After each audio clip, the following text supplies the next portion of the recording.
Angle music Kumar Ramesh की प्रस्तुति।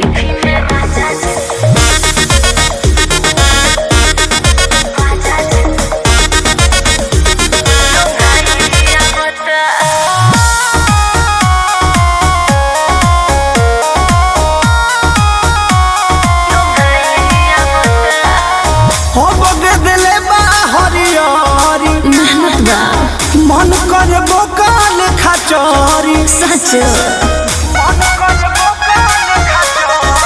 हो बगदले हरियारी तो का कहल चाहत मन कर बोकाल खचोरी चरबा देखी के धनी हो जा भाई आवता देवी में जीभी न लगाई। काहे रे ऐसे काहे बोलता रे देवी में जीभी न लगाई ए राजा जियो भैया बता लगा ले देवी में जीभी न लगाई ए राजा जियो भैया बता होती ना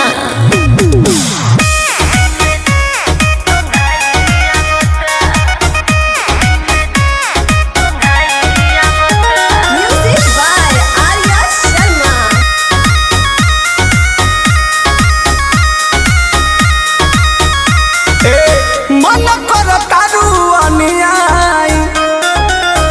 आदत दिहालू लगाई अरे तो छूट जाए जाबो जी तो खेत हमार बोले हो हाले खाद खरी डाले के बाद एहो राजकाल है यही से तोहरा मोहाई आवता जी देवी में जीभी न लगाई हाँ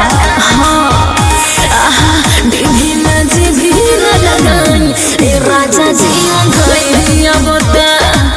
देवी में जीभी न लगाई ए राजा जिया भैया बता सोइए ना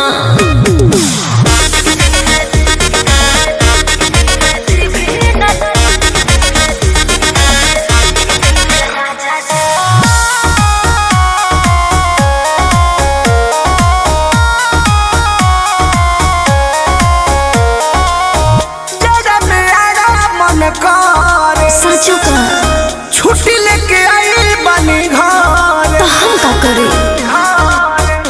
ए जी कृष्ण बेदरा दिया परम धबालो लागता कि हमारा के फेरा में डालो धीरे धीरे मोनी अगुवाई आवता तो पानी मारिए देवी में जीभी न लगाई अरे चाहे तो आय हाय देवी में जीभी न लगाई ए राजा जियो भैया बता देवी में जीभी न लगाई ए राजा जियो भैया बता हो बगदले हरियारी तो का कहल चाहत मन कर बोकाल खचोरी चरबा